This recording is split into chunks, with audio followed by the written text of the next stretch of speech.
Imagine an elderly gentleman just bursting into a psychiatrist's office in the early 1900s.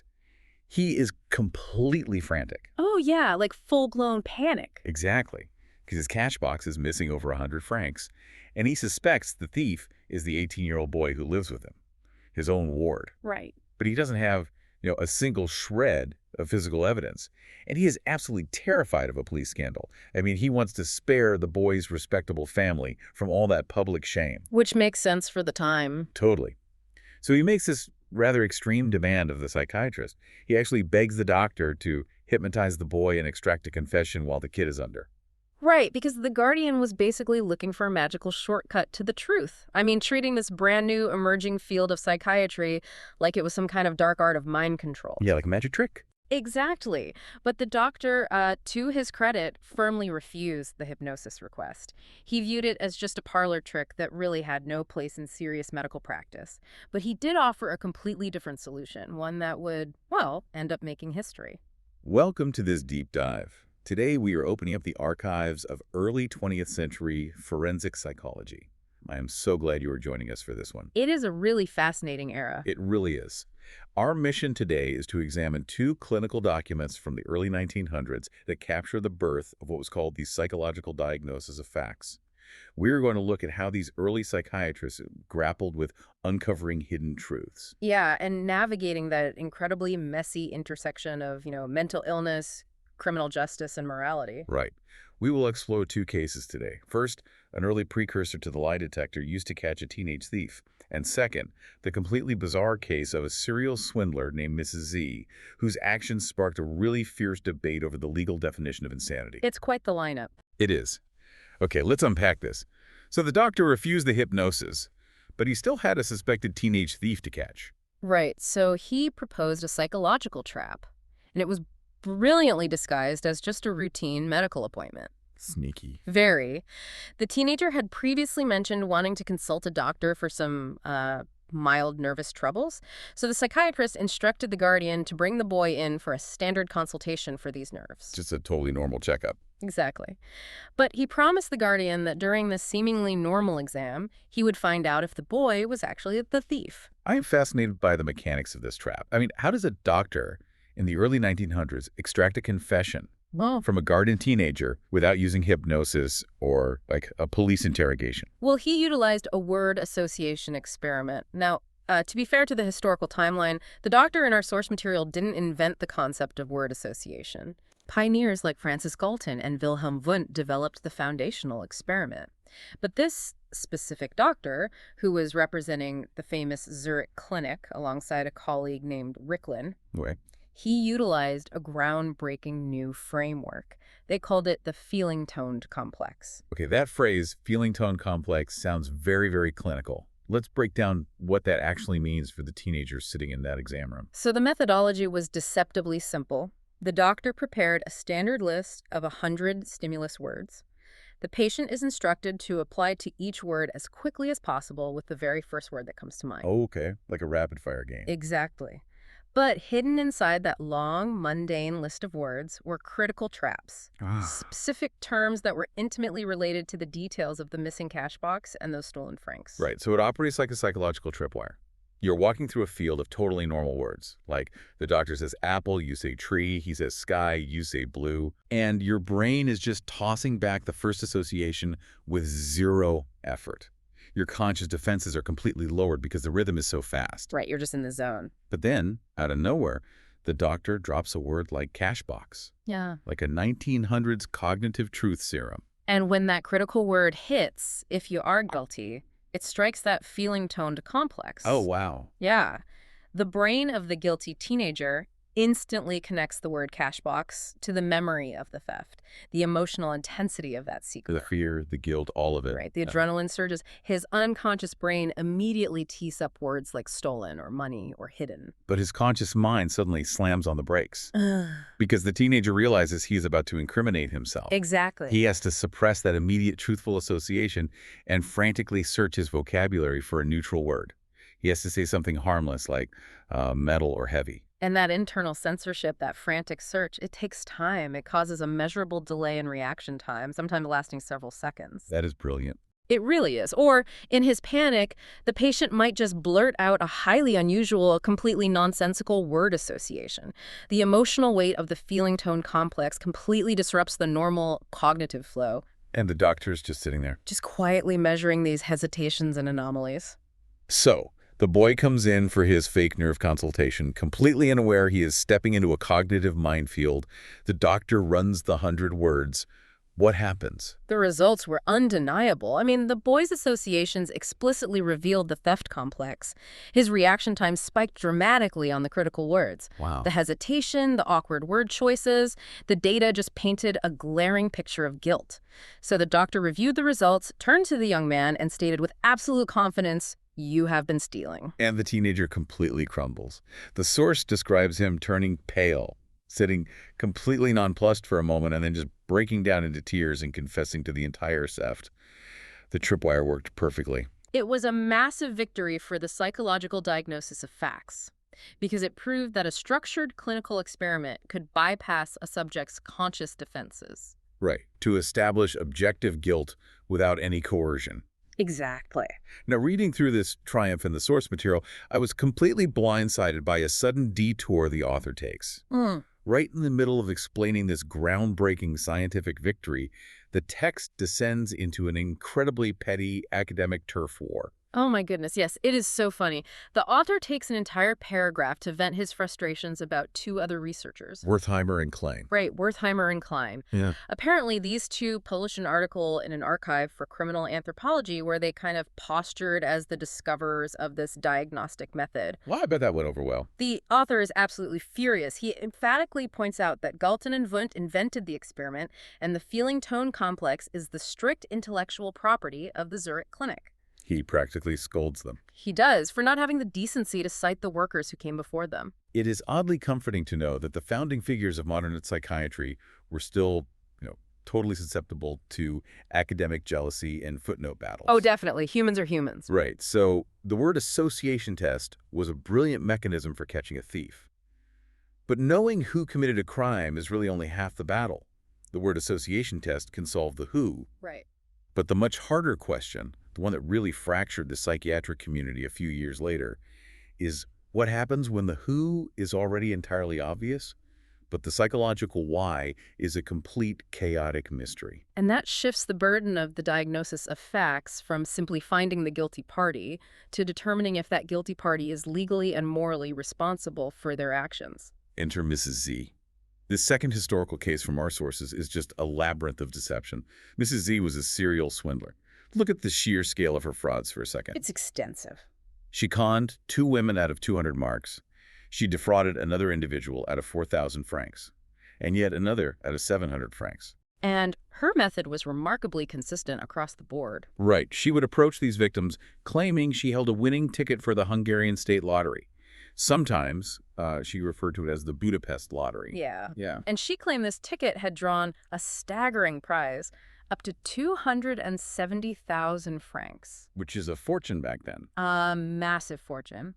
She told her marks that she just needed a little bit of upfront cash to pay her ticket agent, a man she called August Baumann, in order to secure the winnings. Of course. And once Baumann was paid, she promised everyone would share in the massive payout. I mean, it is the 1904 equivalent of an advance fee scam. It operates on the exact same psychological hooks as a modern phishing email promising you millions from a foreign prince. Totally. The mystery for the authorities wasn't whether she took the money. I mean, she absolutely did. The mystery was her bizarre, relentless behavior regarding this imaginary ticket agent, August Baumann. Because the authorities conducted exhaustive inquiries. They really did their due diligence. They checked registries, followed trails, interrogated contacts. And they could not find a single shred of proof that August Baumann existed. He was a complete phantom. wow. Yet, whenever she was confronted by the police or the magistrates, Mrs. Z defended Baumann's existence with shocking stubbornness. She would break down in hysterical tears, insisting he was real and that she had literally given him the victim's money. And she was so genuinely distraught during these interrogations that the legal authorities actually hit pause. Right. They couldn't tell if they were dealing with a calculated mastermind criminal or a woman suffering from profound pathological self-deception who actually believed the lies coming out of her own mouth. It's a tough call. So they turned to the medical community to determine her legal responsibility. And the psychiatrists completely fracture over how to categorize her. We get two incredibly contradictory psychiatric opinions. Right. Let's look at Opinion A. This was delivered in November of 1904. Now, it is important to note that Opinion A was based entirely on existing court documents and written records. Because the asylum was deemed too far away to conduct an in-person examination. Right. Exactly. So, relying just on those files, Opinion A concluded that Mrs. Z possessed an hysterical character. Now, we should probably clarify that in 1904, the term hysteria was a heavily utilized, often heavily misapplied umbrella term. Oh, absolutely. It was primarily aimed at women and used to describe a vast range of emotional dysregulation or inexplicable behavior. Opinion A leaned heavily into this label.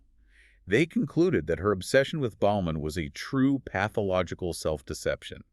They really believed her disease made her think he was real. Right. And based on that, Opinion A declared she had partial responsibility for her crimes.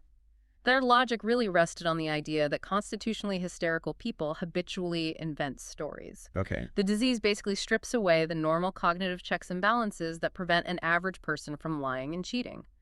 Because the disease compelled her to lie, they argued she could not be held fully accountable by the law. So a few months go by, and the examining magistrate requests a second evaluation.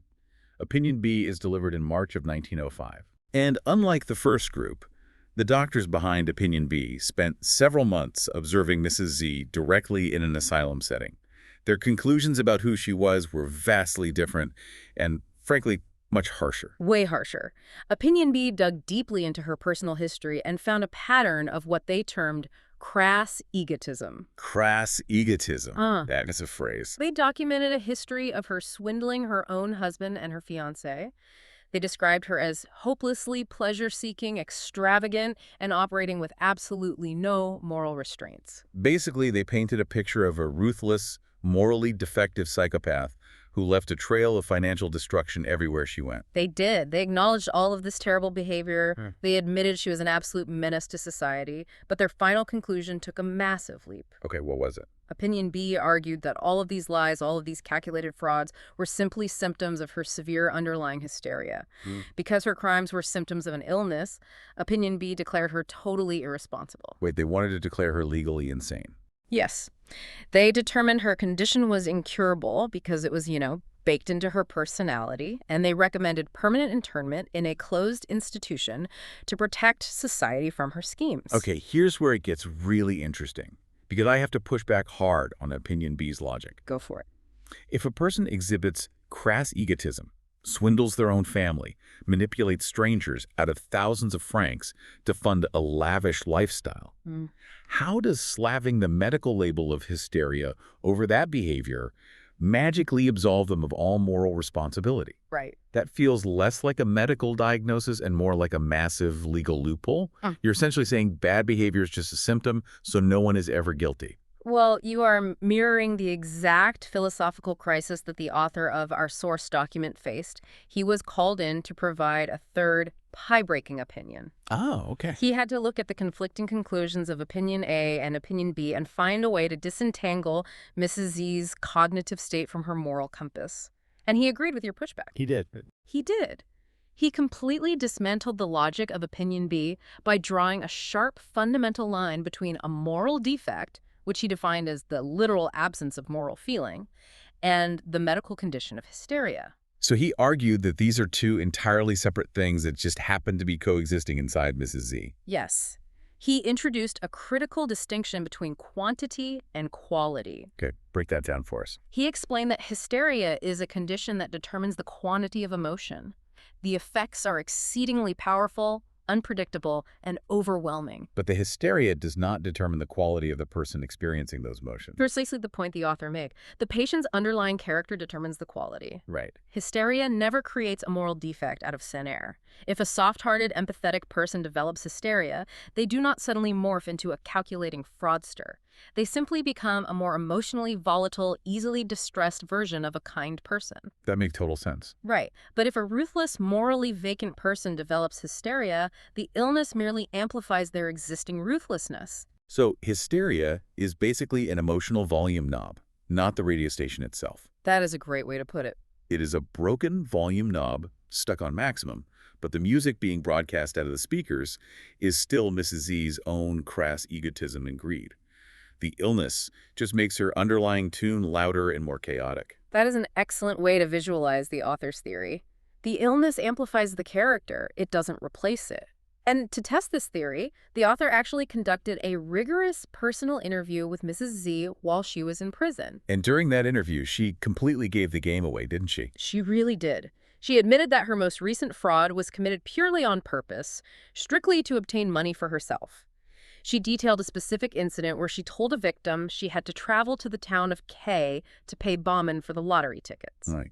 So she takes the victim's cash, travels to the town of K, and does not look for an agent. Instead, she goes on a massive shopping spree. Yep. She returns a few days later, loaded down with new clothes and expensive presents for herself. Exactly.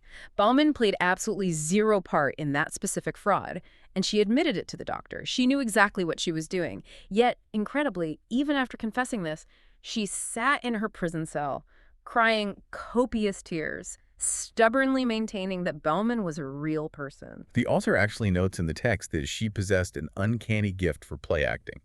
She was so dramatic, so convincing in her distress, that doctors and magistrates were continually taken in by her wiles. Oh, she's good at it. Her hysterical volume knob was turned up so high, it masked the fact that she was playing a very calculated, manipulative tune. And that led the author to finalize his tie-breaking opinion. He concluded that Mrs. Z has diminished or partial responsibility. Okay. He firmly stated that her crimes are rooted in her moral defect, her evil inclinations. She acts like a common criminal because she has the character of a common criminal. However, her hysteria does limit her responsibility slightly. Now wait, how does he justify the partial limitation if he knows she's faking the motive?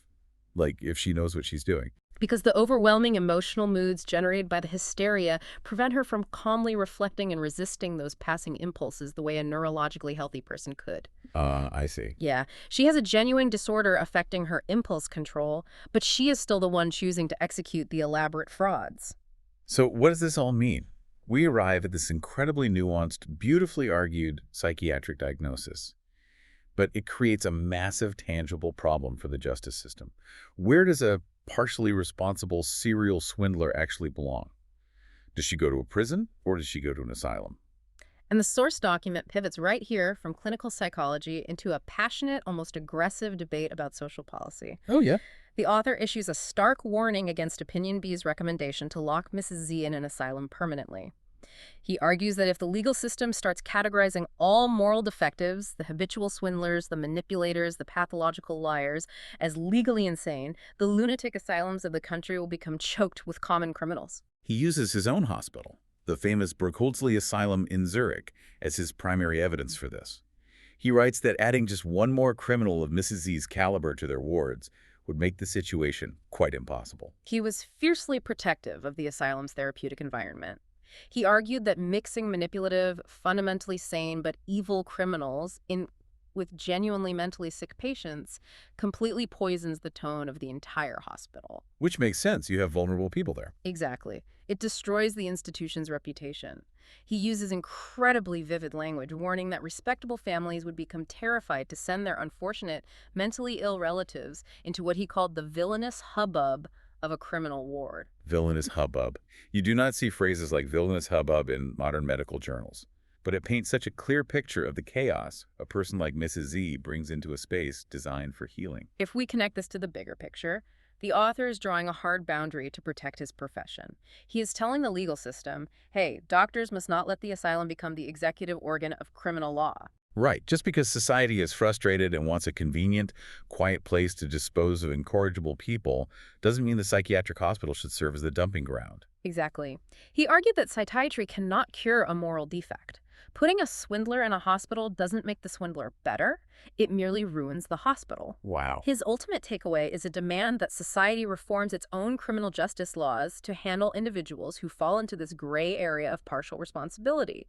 Psychiatry cannot be a magical rug that the legal system sweeps its complicated problems under. Examining these century-old clinical texts, it is striking how much this deep dive mirrors the complex debates we navigate today. I mean, we are still constantly trying to find that precise boundary line between genuine mental health struggles, deep character flaws, and legal accountability. the diagnostic landscape remains deeply muddy. It really does. And as our scientific tools become more advanced, the ethical and philosophical questions are only going to become more difficult to untangle, which brings up a final thought that builds on everything we've uncovered in these sources. Lay it on us. The word association experiment with the teenage boy proved that psychology could effectively bypass a suspect's conscious mind to extract a confession. The feeling-toned complex acted as a perfect cognitive tripwire. It pulled the truth right out of his head before he could stop it. Exactly. So, building on that historical precedent, we have to look at the trajectory of these tools. If we possess technologies, whether it was the stopwatch and stimulus words of the early 1900s, or, the advanced neuroimaging and biometric AI we are developing today, tools that can dig past our conscious defenses to reveal our hidden guilt, our suppressed anxieties, or our unexpressed thoughts. Right. At what point does diagnosing the mind cross the line into an invasion of cognitive privacy? If the space inside your own head isn't safe from a diagnostic tripwire, where can you hide? It forces you to wonder, if science eventually provides us a perfectly clear window into human guilt, are we really prepared to deal with the messy, complicated realities it exposes? We will leave you to mull that over. Thanks for joining us on this deep dive.